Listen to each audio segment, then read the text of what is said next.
मैं राकेश दलाल, राष्ट्रीय अध्यक्ष वीर किसान मजदूर दल।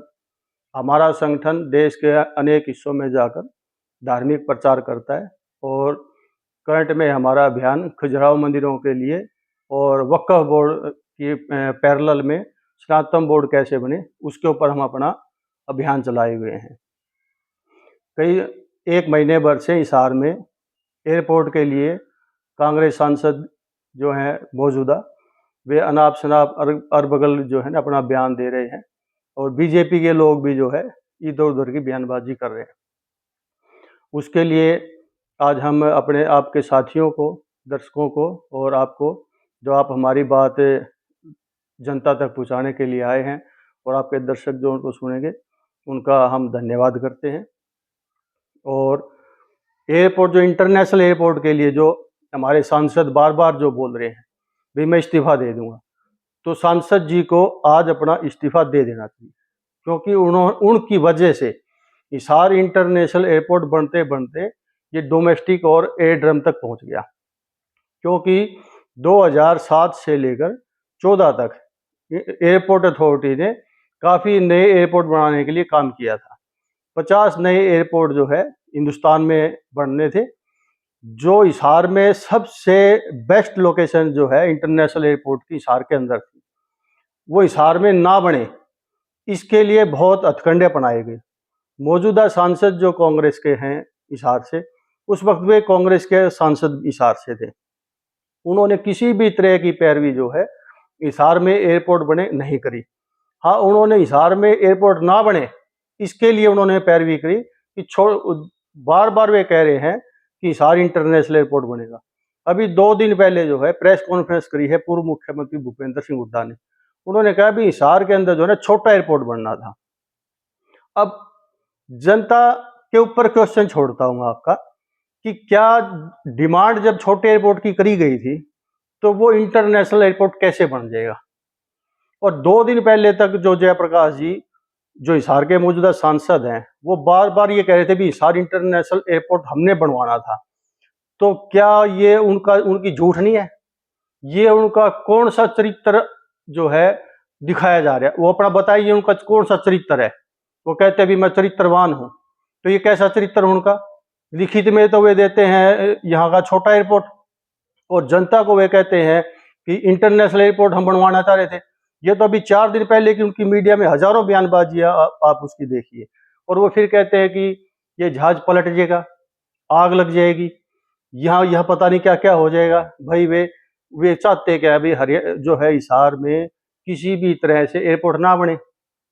चांग में इंटरनेशनल एयरपोर्ट के लिए बताओ कौन सा किस वजह से उन्होंने वहां जाकर जमीनें देखी इंटरनेशनल एयरपोर्ट के लिए, जबकि आज की प्रेस कॉन्फ्रेंस में भी उन्होंने ये कहा है कि हिसार एयरपोर्ट के पास जो है लैंड बैंक देश में सबसे ज्यादा है, लेकिन वो लैंड बैंक जो है किस तरह से खुर्द-बुर्द हो, उसके लिए उन्होंने वहां जेल बनवा दी।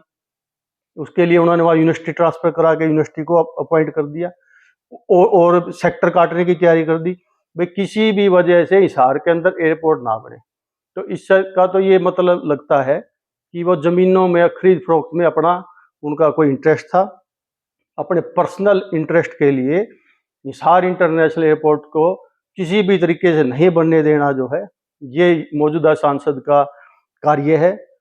इसको हिसार ने जो है लगातार, इस जिले ने इसको 4 बार जो है एमपी बनाया, इसके परिवार के, इसके भाई को जिले में जो है विधायक बनाया, इसको खुद को विधायक बनाया। इतना बड़ा जो है इस जिले ने इसको ऊपर एहसान किया, लेकिन कितना बड़ा एहसान फरामोशी का इन्होंने सबूत दिया है कि इंटरनेशनल एयरपोर्ट किसी भी तरीके से हिसार में ना बने, उसके लिए हर हथकंडे अपनाए गए हैं। तो मैं आपको कहता हूं, अब वे कह रहे हैं अभी मैं इसका समिति का चेयरमैन भी बन गया। तो विधायक एमपी साहब को इतना सोचना चाहिए भी जिस जनता ने इतना दिया, आपने इस हिसार जिले के साथ कितना बड़ा धोखा किया, और उसके बाद आप मीडिया में अनर्गल बयानबाजियां कर रहे हो। अगर यहाँ कार्गो एयरपोर्ट बनता तो कितना मुंबई का, दिल्ली का, दुबई तक का पैसा जो है हिसार के अंदर आता, कितने बच्चों को यहाँ काम मिलता, कितना ट्रांसपोर्ट का काम होता। लेकिन कितना बड़ी पेट पे बच्चों के लात मारी है, आज बच्चे डोंकी के माध्यम से बाहर जा रहे हैं, वे यहाँ काम करते। तो मैं आपको ये कहता हूँ भी हिसार एमपी, जिसकी वजह से ये इंटरनेशनल एयरपोर्ट चला गया अपने इसके हरियाणा के हाथों से, ये बहुत बड़ा नुकसान इस एमपी ने जो है हिसार को करवाया है।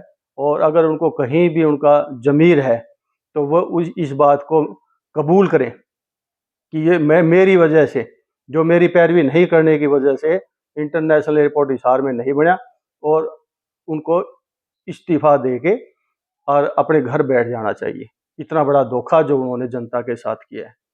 ये मैं आज ये कहा है कि चौधरी भंजलाल जी के टाइम पे यहाँ फ्लाइट उड़ती थी, लेकिन मैं आपके दर्शकों को और जनता को ये बताना चाहता हूँ कि 1965 में जो है एयरपोर्ट की जो है यहाँ नींव रखी गई थी, और जब चौधरी बंसीलाल जी चीफ मिनिस्टर थे हरियाणा के 70-71 के अंदर, तब भी यहाँ जो है फ्लाइट उड़ती थी, और दिल्ली के लिए यहाँ से फ्लाइट जाती थी, और पटियाला के लिए फ्लाइट का रूट यहाँ तैयार था। तो फ्लाइट उस टाइम भी उड़ती थी, और आज भी पैसा दे के सरकार उसको चला रही है। उस वक्त भी जो है सरकार ने इसको चलाने की कोशिश करी थी, लेकिन वहाँ ये नहीं थे, फ्लाइट का जो है ना खर्चा नहीं निकल रहा था, इसलिए उसको 6 महीने के बाद बंद कर दिया गया। अब वो कह रहे हैं कि भाई जो है ना फ्लाइट का टिकटों का पैसा जो है सरकार देगी। हमेशा सरकार किसी भी जो है इंडस्ट्रीज को बढ़ावा देने के लिए हर तरह के टैक्स फ्री करती है, कहीं बिजली फ्री करती है या उनको कम रेटों पे देती है, और प्रलोभन दे के ही जो है इंडस्ट्रीज को लेके आ जाता है, ज़मीनों का या बिजली का या टैक्स का, हर तरह के रिबेट दे ही जाती है। तो रिबेट देकर अगर ये सरकार इसको कोशिश कर रही है कि ये बढ़े, लेकिन वो कोशिश कर रही है, हमें नहीं लगता कि वे अपनी कोशिश में कामयाब होंगे, क्योंकि इसकी जड़ें जो है वो पहले से ही खराब कर दी गई हैं। तो मैं आपको आपके दर्शकों के माध्यम से कहना चाहता हूँ कि प्रधानमंत्री भी यहाँ आएंगे, तब भी मुझे नहीं लगता कि बीजेपी इसको ज़्यादा कुछ बढ़ावा दे पाएगी। इंटरनेशनल एयरपोर्ट जो नहीं बन रहा, उसकी वजह सिर्फ और सिर्फ हिसार का सांसद, मौजूदा सांसद है।